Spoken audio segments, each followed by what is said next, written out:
¿Qué pasa cuando el arma más precisa del gobierno mundial también es la más tranquila de todas? ¿Cómo es posible que un hombre que habla con tanta calma, que camina sin prisa, sea una máquina de destrucción imparable?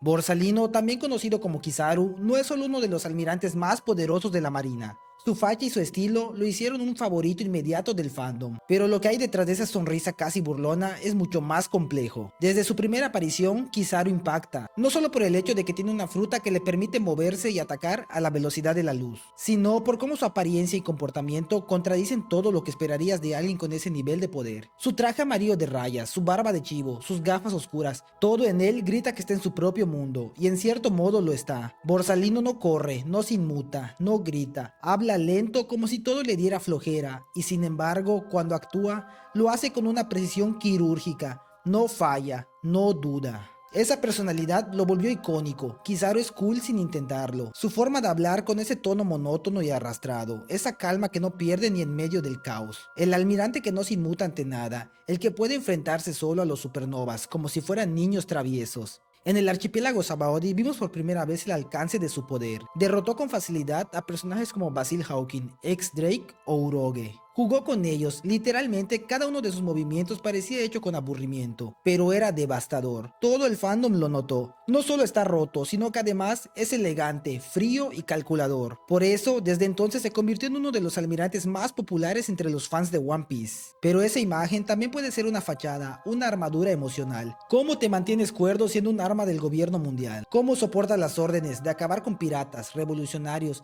incluso amigos sin pestañear? Tal vez esa forma de hablar, esa actitud desinteresada, no es más que un escudo, una forma de no involucrarse demasiado, porque si lo hiciera, si se permitiera sentir, dudar o empatizar, su mundo se derrumbaría. Kizaru para muchos es una máquina perfecta de destrucción, pero en Egghead comenzamos a ver otra cara, una más humana, más rota, y ese es el contraste que lo hace fascinante, porque cuando una figura tan estable comienza a tambalearse, no puedes evitar querer mirar más de cerca. Así es como se presenta Borsalino, una figura letal y enigmática, pero esa imagen que parecía inquebrantable está a punto de caer, porque en Egghead por primera vez la luz de Kizaru empieza a apagarse, y no por un enemigo más fuerte, es algo más humano, el peso de su conciencia. La verdadera batalla de Kizaru nunca fue contra Luffy, fue contra su conciencia, fue contra las órdenes que lo obligaron a traicionar, los lazos que lo hacían humano. Lo vimos obedecer, pero a cada paso su alma se desmoronaba. En Egghead, Borsalino no brilló como la luz que arrasa, sino como una estrella que se apaga en silencio, no por falta de poder, sino por exceso de carga. El gobierno le pidió que apagara el sol de su propia humanidad, que borrara el calor de su pasado con Vegapunk, que hiriera a quien consideraba su hijo, y aún así cumplió, pero el precio fue altísimo. Su corazón quedó arrasado, su espíritu quebrado, su mirada vacía. ¿Y qué hizo al final? A Borsalino no lo quebró un enemigo, lo quebró una orden. El gobierno mundial, consciente de su vínculo con Vegapunk y de su relación casi paternal con Sentomaru, lo envió a cumplir la misión más cruel de su carrera, escoltar al Gorosei Saturn hasta Egghead y eliminar al hombre con el que alguna vez compartió ideales, momentos y risas en el pasado. Porque sí, Kizaru conocía bien a Vegapunk. Ambos coincidieron en misiones anteriores, y aunque la ciencia los unía desde caminos distintos, el respeto y la camaradería que se formó entre ellos fue genuina. En cuanto a Sentomaru, no era simplemente su subordinado, era su protegido, lo entrenó, lo cuidó y lo formó. Era casi como un hijo, y el gobierno lo sabía. Aún así, le impusieron la misión, sin opción, sin pausa. El deber primero, los sentimientos después, veloz como la luz misma, casi inhumano en su precisión y poder, pero a medida que la batalla avanzaba, algo en Kizaru se rompía. Su mirada, antes burlona y altiva, se fue nublando. Sus ataques cada vez más forzados, su silencio más pesado. Primero enfrentó a Sentomaru, el joven que un día confió en él más que en nadie. Lo derribó con una frialdad que no le pertenecía. Y después persiguió a Vegapunk, sabiendo que cada paso lo alejaba más de sí mismo. Cuando finalmente cae derrotado, no es solo su cuerpo el que se desploma, es su espíritu, su voluntad, su máscara. Y entonces, en ese silencio sepulcral, llega la acción que lo redime. Kizaru, aún con fuerzas, le entrega comida a Luffy. No es un gesto de bondad infantil, es un grito ahogado. Es su manera de asegurar que Luffy tenga la energía para proteger aquello que él mismo no pudo, el legado de Vegapunk.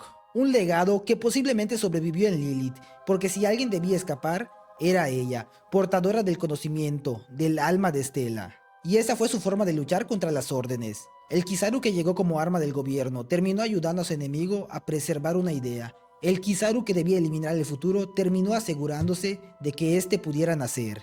Y ahí, sentado, derrotado, sin orgullo ni rencor, solo quedaba un hombre vacío, que no se rindió por debilidad, sino porque se le había quitado lo que él más quería: sus lazos, su honor y su humanidad. La luz más brillante también puede quebrarse en silencio. Durante años, Kizaru fue la herramienta perfecta, implacable, rápido, letal, cumplía las órdenes sin cuestionarlas, como una extensión del poder del gobierno mundial. En Sabaody, aterrorizó a los supernovas con su sola presencia. En Marineford, su luz fue sinónimo de muerte. En cada misión, en cada operación, Kizaru ejecutaba con precisión quirúrgica lo que se le pedía, sin mostrar dudas, sin dejar grietas. Era una fuerza de la naturaleza al servicio de la maquinaria podrida, y lo hacía sin titubear. Pero entonces llegó a Egghead y todo cambió, porque por primera vez en mucho tiempo el enemigo no estaba al frente, estaba dentro de él. La orden era clara: escoltar a Saturn y eliminar a Vegapunk. Pero lo que el gobierno pareció ignorar, o peor aún, usó en su contra, es que Kizaru no era una máquina sin pasado, tenía historia, tenía vínculos. Vegapunk no era un enemigo cualquiera, era un viejo conocido, un amigo, un hombre con el que compartió misión, respeto y visión. Y Sentomaru, el escudo humano de Egghead, era casi como su hijo. Lo crió, lo protegió, lo formó, y aún así lo enviaron. Podían haber mandado a Grimbull, podían haber mandado a Kainu, ambos sin conexiones, sin lazos, hombres de acero, leales hasta la médula. Tal vez entonces la misión habría sido un éxito total, pero no, eligieron a Kizaru. Fue un descuido, una prueba, una manera de ver hasta dónde podrían romperlo. Sea cual sea la respuesta, fue un error, porque el Kizaru que llegó a Egghead no era el mismo que salió. Lo vimos luchar con todo su poder, pero cada golpe, cada rayo de luz iba acompañado de un peso invisible, un dilema que lo desgarraba: el deber contra la conciencia. Y al final, aunque cumplió parte de su misión eliminando el cuerpo principal de Vegapunk,